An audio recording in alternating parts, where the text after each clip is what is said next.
Rob, thank you so much for joining us today. I really appreciate it. That's my pleasure. Now, you're a lawyer, is that correct? Yes, it is. What I do is also I'm a short sale facilitator. I help negotiate short sale transactions for people. A few minutes ago, Mark Coates was here. He's a HUD housing counselor.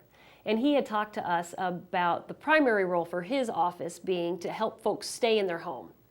But he acknowledged that there are some folks who, try as they may, can't afford to make a mortgage payment, even a modified mortgage payment. And those folks need to figure out a way to get out of their homes gracefully. One of the options he indicated that folks have is a short sale. Now, are those the type of folks that you're trying to help through your services? Yes, absolutely. We try to help individuals who find themselves sort of in the precarious position of having a house that is underwater or oftentimes called upside down. Okay. What do you mean by those terms, upside down and underwater? They mean sort of what they sound like. Somebody who is upside down in their mortgage or underwater, I think is maybe a little more common, is an individual who simply has a house that is worth less than what they owe on it. So a person who owes more on their home than it's worth seems to me is going to have trouble making lawyer fees, paying lawyer fees. Is it fairly expensive to hire you as a short sale negotiator? Well, the way we do it at our firm is, and this is one of the ways that short sale negotiators can get paid, is that they are compensated at closing from what are called seller concessions, and the seller in this case being the bank. And essentially what happens is the short sale negotiation process happens, it unfolds, and a successful approval is obtained from the bank. And what the bank will do is allow a portion of that amount at closing to cover our fees. That's interesting how you're compensated. Is that the only way that short sale negotiators are ever compensated? No, there are other methods out there. Some require a fee up front. Some will solicit fees at closing from say the buyer. There is no firm rule on how it's to be collected. So there are other methods.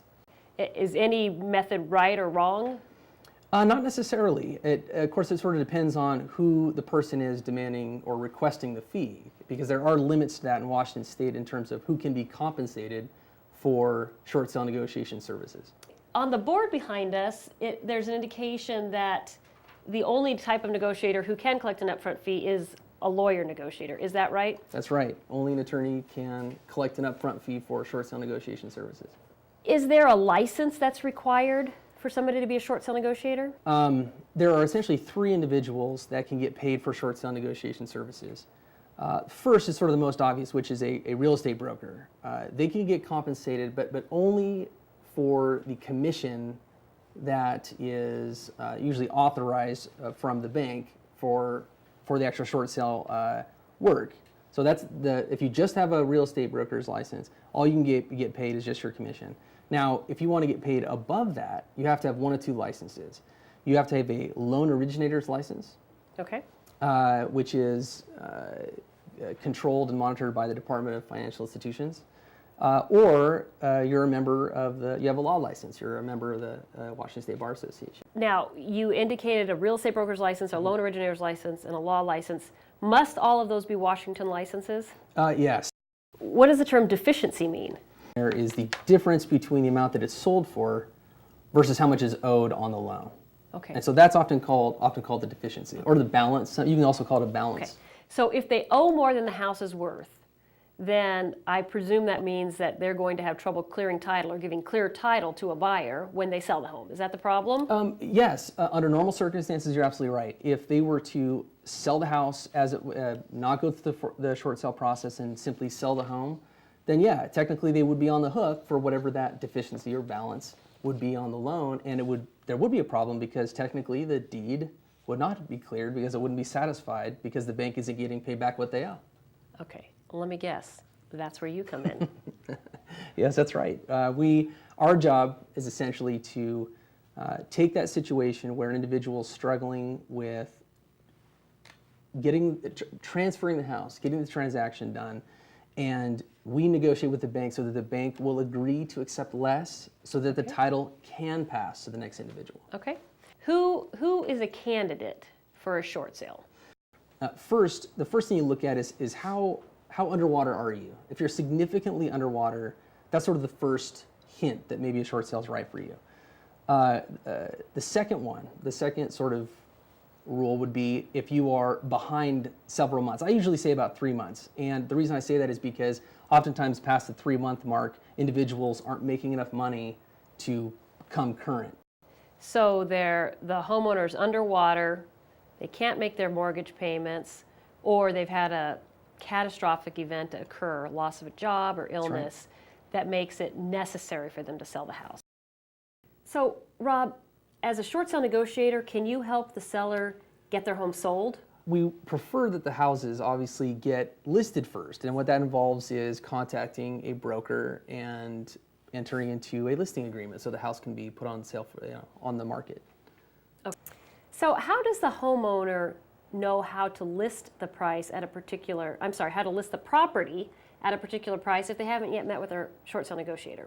Well, the listing agent is a great resource for that. And what that he or she will do is list the property at what they believe to be the fair market value.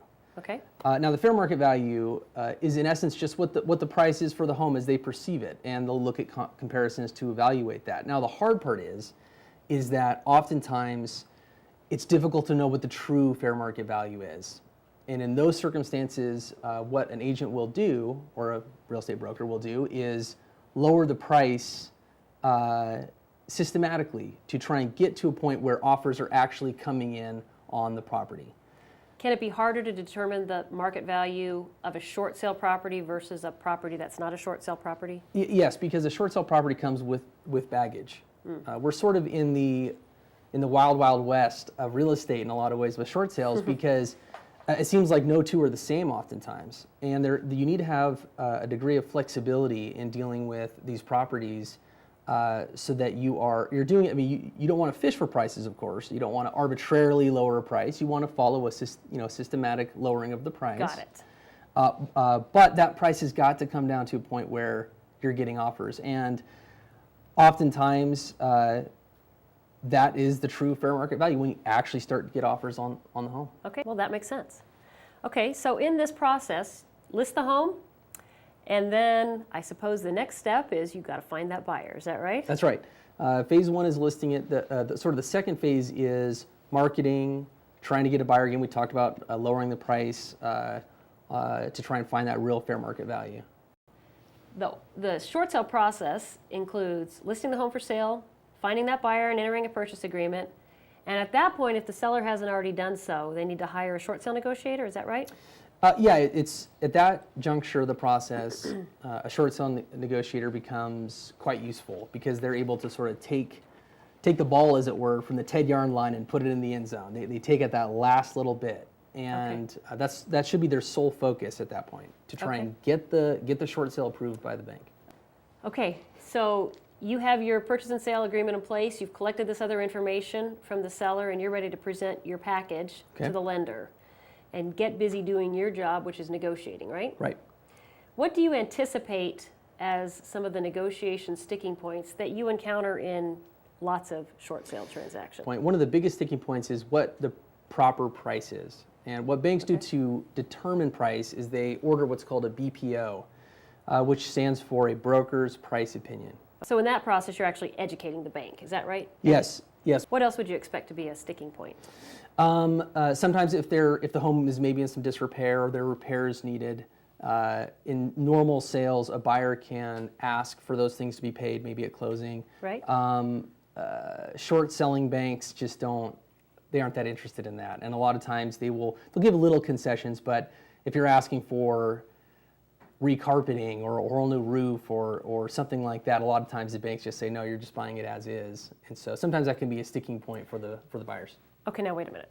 Are you telling me that buyer and seller have negotiated their agreement, and let's say seller agrees to replace the roof as part of the purchase and sale agreement, and now this agreement goes to the lender, and the lender says, no, we're not going to replace the roof. Does that mean then that the buyer's terms of purchase are going to change? Yes, absolutely. Absolutely. Of course, going into that, the agent, there are certain forms and conditions that the parties should agree on in anticipation of having a short sale, right? I mean, the buyer should know or should at least understand that the short sale process itself can be very complicated, and oftentimes they don't get what they would normally get in a regular sale. So yeah, I mean, it's Okay, so now if that happens, if the buyer and seller had agreed that the seller's going to put on a new roof and the lender says no new roof, buyer's not obligated to purchase that house without a new roof, are they? no. No, they can walk, and the seller, at that point, the seller's agent is looking for a new buyer. Wow. Okay. Yeah, it's pretty, What it can be harsh. Yeah, it sounds like it.